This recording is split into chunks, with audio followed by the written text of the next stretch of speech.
Good evening, viewers, and welcome to another fantastic episode of Sporting, proudly brought to you by Coca-Cola. We're here at the home of Rugby League of Papua New Guinea, the Port Moresby Lloyd Robson Rugby League Oval, and of course the home of our famous Kumos. They're over in England at the moment, and they had a fantastic win over the weekend, overcoming Scotland 38 points to 20, and hopefully that's a good sign for their first match coming up later in the week. It's going to be brought to you on MTV, and there'll be some more news on that later in this show when our very own Marie Sakumai interviews coach of the Kumos, Adrian Lamb. We do have a great show for you in store. We have some Port Moresby Rugby League news, as well as an interview with our very own world kickboxing champion, Stanley Nundek. So stay tuned for all of that. But as usual, we're going to get things going with this week's Sporting Briefs.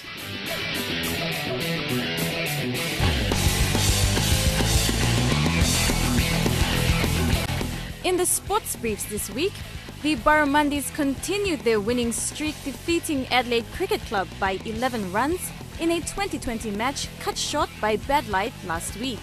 On Saturday, the PNG side went down to Adelaide University Cricket Club, suffering their first loss by 34 runs. The Barramundis will prepare for their next match this Wednesday.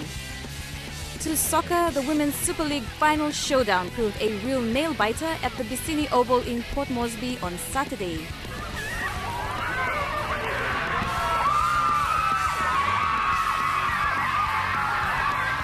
Munka's Fatima Rama starred for the women in green as they dominated play, Rama scoring 2 goals. However, Rapatona fought back to level the scores 2-all. It went down to the wire as light began to fade, but Rama kept Munkas' hopes alive as she scored the final goal of the match.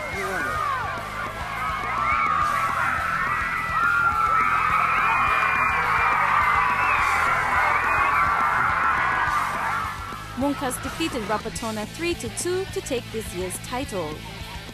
To softball, Gazelle beat PNG Power in the men's pre-season grand final yesterday at the Bissini Diamonds.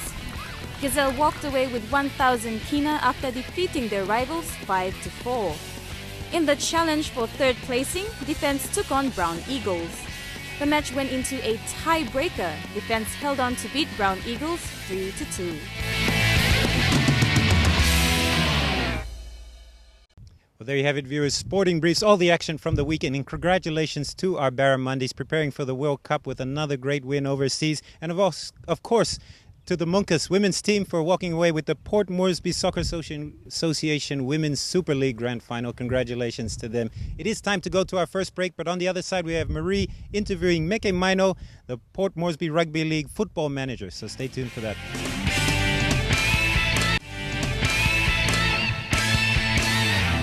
Yes, and welcome back to Coca-Cola Sports Scene. Yes, good to have Andrew Lapani back on the show. But right now we're joined with our good friend Meke Maino, who gives us an update on the final series for Port Moresby Rugby League, as he always does each week, leading up to Grand Final Day. Now, Meke, unfortunately, Sunday didn't go too well. Yes, just really sad for us. But like I always say, it's a challenge. We've got to take it on and solve those little issues, get on with it, complete the season and move on. We'll start off with the Women's Rugby League results. Just one match was played, the preliminary semi-final. Sisters and Butterflies were locked, 10 points apiece at full time, and again at extra time, also at the golden point time. So according to the rules, the first scorer gets the win, and so it so happened that Sisters going into the grand final. It kind of was the same for under 19. It went tied all. Put it this way, all the games we played yesterday went into extra time. And unfortunately, that was one of the reasons we couldn't play the last of the 2 A-grade matches. Can you tell us what happened between Brothers and Souths? Okay, before that, our results starting, we had the under-19 matches in the morning. Connie Storm won a place in the grand final courtesy of a 12-8 win over Hawks, Hanumara Hawks. That match also went into extra time. And then in the other under-19 match, the Warriors, our defending under-19 premiers, again by the rules, they won despite the full-time score, 10-10 over Houston Parker Panthers. And then in the women preliminary final, as I mentioned, Sisters 10 and Butterflies also 10, but for the rules, Sisters qualified to be in the grand final next week they will play Hohola Flies. Okay, back to the game between Brothers and Souths. What happened there? There was 7 minutes and 45 seconds left, and there was some ruling on the field made by the referee, which one of the two teams did not like. They argued with the referee. The referee stood his ground. It went on for a while. The referee decided to walk off and get some clarification from the sidelines, and that was it. He decided not to return. The Referees Association quickly convened an urgent meeting to send in another referee, a senior referee, and one of the two teams went against that. So the game was left in limbo. It so ended up that the whole Referees Association simply walked off, and they have now threatened the PRL board and administration to find their referees elsewhere or beef up security and give the assurance that this thing will not be repeated. So what happens to the match between Brothers and Souths? And obviously the main game wasn't played. Yes, unfortunately, our main game between our minor premiers Magani and Tarangao did not proceed. We ran out of time. At the same time, one of the two teams that whose game was disrupted sat on the field right up to almost dark, so we could not proceed with the, the main game. So what happens to the matches? We will have to get a clarification as soon as possible from the PRL trustees before if they can extend the grand final for another week and delay the demolition of the place so that it allows us to get over with the season with the grand final. And that will be, if they give us the approval, the grand final will now be played on the 3rd of November. Have you ever had a scenario like this before? Oh yeah, definitely we have not. It's just said that for PRL and for Rugby League, we were confronted by the situation yesterday. But thanks to everybody who acted maturely, acted like good citizens, and we had to get over it. Everybody went home peacefully. In Papua New Guinea situations like that, they get out of hand, but for us, it was contained. Now we just have to put in the replacements, get on with the game, and move on. What's usually the punishment if teams act this way? I will leave that to the judiciary to determine. I know there's some case of bringing the game into disrepute and all that, but that will have to be left to the judiciary to adjudicate on and then come up with a decision. And so have reps from the teams met yet after the game? Just straight after the stoppage, we called on both clubs to come and see if we can find a midway, and we could not, and that is the reason why we had to put this thing off indefinitely until we either find another time or get the judicial people to have a look at it. So are you confident that the grand final will take place? Of course. I'm always confident, I'm always positive. I know the big people up there, the trusted people will give us the approval and we will go ahead and play our grand final, even if it means delaying it by a week or two. Right, then, usually how do referees, I mean, it's a really big thing that you go against the referee. Referee is always in charge of the game, but how do you address issues like this when people go against the referees? Firstly, our referees are an entity of their own. They have their own house, meaning that the Port Moresby Rugby League Referees Association, we cannot dictate to them, we cannot come to terms with them. They are a body of their own. They make their own appointments depending on their own merit and all that. We can only write, we can only lodge a formal complaint. But in the instance of yesterday, they saw that we were crossing the line, so that's the reason why they withdrew all their referees, and now they have told us that they will not take further part in the remaining matches. So what happens if the worst case scenario happens where the referees don't even want to come back and ref the game? I would not like to think like that. I would like to resolve the thing amicably. We come to the peace table and the referees get on and we move the games forward. But if West came to West, we'd get referees from the other centers, or we might even fly a referee up from Cairns or Sydney or Brisbane. I don't want to see a situation where there is no grand final. That would be West.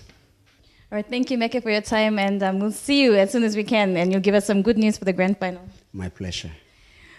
Yes, and there you have it. Don't go anywhere. Coming up on the other side of Coca-Cola Sports Scene, we speak to Stanley Nandex.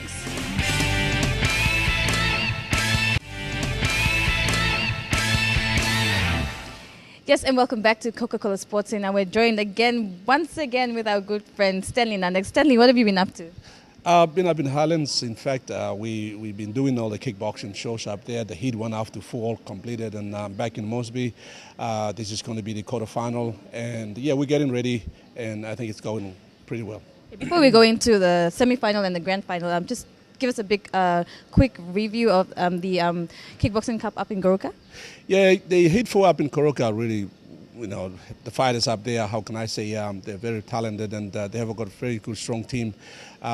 Despite from Port Moresby, who's got a lot of international fighters here, but I think Highlanders would come up with a good, strong team. They've got about 10 fighters already. Each regions will also come with their own top fighters, so this is going to be the quarterfinal, and out of 32 fighters, we'll be cutting down to 16, and then the top 16 will go into grand final, which is the last 8 men standing. So I think the concept has been really good, not just about fighting, but I think to see the talent and skills displayed in a very high-profile level in terms of professional level. And I think every region has got their own strength and their own ability, and I'm sure that it will not just be a Highlander taking the whole fights, but I think Southern region as well as New Guinea Islands and Mamase, they're very good in their own strength, so we're pretty looking forward for this quarterfinal happening in Mosby. So the next finals will be held in Lae, and then the grand final here in Port Moresby? That's correct. The semi-final will be in Lae, and now we'll be selecting top 5 fighters from each region out of these winners from the quarterfinal, and these top fighters, top 5 will be now breaking down to top 8. That's for the grand final back in Port Moresby. So, yeah, the community up in Lae, they are all looking forward. I think the most majority of the fighters will be coming from 3 regions, which is New Guinea Islands, Mamase, and Highlands. So, also together with their followings and the huge support will be also there as well for the semi-final. Stanley, obviously you've seen some emerging talent during the Kickboxing Cup. Yes, absolutely. Not just male fighters, but I think kickboxers, female fighters as well. And I'm really glad to see women taking part, and it's giving them so much of empowerment, and especially, our society, women seen as a second. And I think in such program that is actually developing within women, I'm sure that they can able to do things and be positive about certain things in life. So it's good to really see the interest of women has been high, and I'm also looking forward for women participation in this quarter semi and the grand final as well. Obviously, with the Kickboxing Cup this year, you have some. You're having to look towards the future with this cup as well. Yeah, we actually having a meeting this afternoon with my major sponsor, Oxen Palm, with Hugo Kenyon Company. In fact, it was just a trial and error for this year, and I think my sponsors are very much impressed with the concept that has been rolling out very well, and it's very benefiting for both me and our organization and Oxen Palm. It's the brand itself. So we might sign up for next year's program onwards. So this afternoon we'll be having a meeting. So I'm also looking forward to continuing this program for next year. It's obviously a huge task going around all the regions. What were some of the challenges that you faced? The challenges are, fighters, it travels all the way from villages, and it's also very hard for the sponsorship and things like that. And we've been all working hard to help each other. And I think most important thing is to see the talents all displayed, and also it's helping them to get to the next level, which is a professional level. And otherwise, I'm sure that with the support that we have also received from various sponsors, like Minister for Sports and Minister for Northeast, Labi Namayu, who has actually also funded in some of our programs. And I think it's not just business houses, but the politicians and the leaders within the community are very much responsive to our program, and they can see the benefit out of it as well. So it is all a team effort for all of us, and the benefit is quite good to see kids off the street that come into the different level of competition, and I think this is also helping them to make ways in terms of professional sport is concerned. And it's also great as we have the PNG Games coming up next year and the 2015 Pacific Games. Yeah, I think particularly province like Chimbu and Chiwaka and the Highlands, they've been putting in a lot of their fighters. I think it's part of the preparations for the PNG Games, and also this is going to be happening in Leh, and also Morobe government is also very much supportive in our program. They see there's so much of talent in kickboxing. Provinces like Chimbu and Chiwaka actually got most of the gold medals in kickboxing, so I think they're really putting in a lot of programs for their region in terms of sports is concerned. So it is also good for other new provinces like Hela and like Enga in Wabek. In the first time taking part, and two of their fighters are also taking part in this quarterfinal too.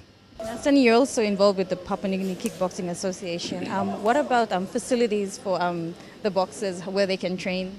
In terms of facilities, we really don't have. These kids have just natural talent, and I don't know how they train. And there are the supports that we get in terms of just giving those few bit of equipments, but not, for example, a good gymnasium where you have a good indoor stadium and you have a good program, good nutrition and that sort of thing. We really don't have. We are really struggling to get some good funding support, and we have been also talking to Minister for Sport, Justin Tsingo, to fund us in terms of boxing rings to be placed in different regions, and also a bit of a facility that we can able to use for any terms of preparations and so on. So in terms of facility, I would say we really don't have anything, but we're struggling to get our programs going well. Well, thank you for your time, Stanley, and hopefully we can catch up with you with more updates for the Kickboxing Cup. Thank you very much, Mari, and thanks for this great opportunity. All right, we'll go for a break now. Don't go anywhere. Coming up, there's plenty more on Coca-Cola Sports Scene.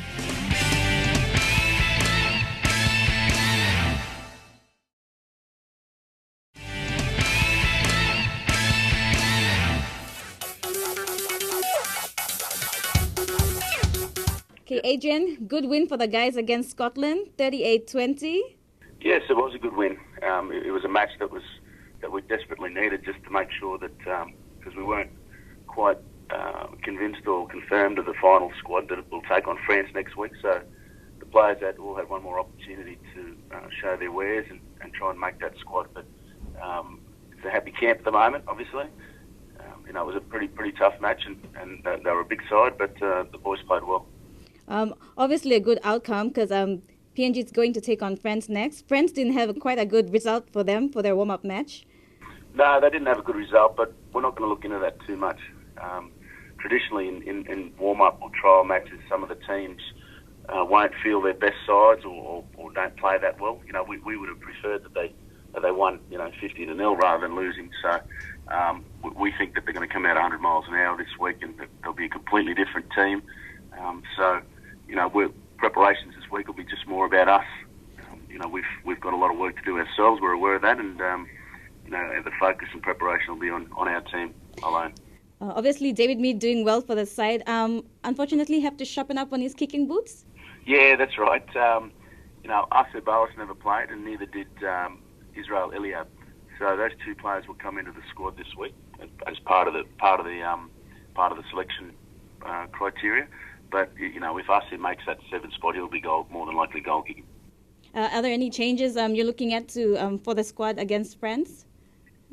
Yeah, well, we'll sit down with the coaching staff tonight and go through our players and what suits us best. And we've got a pretty good idea of who will be in and who will be out, but we've just got to make sure that we're all confirmed right through between myself, Mal, and Michael Murrell.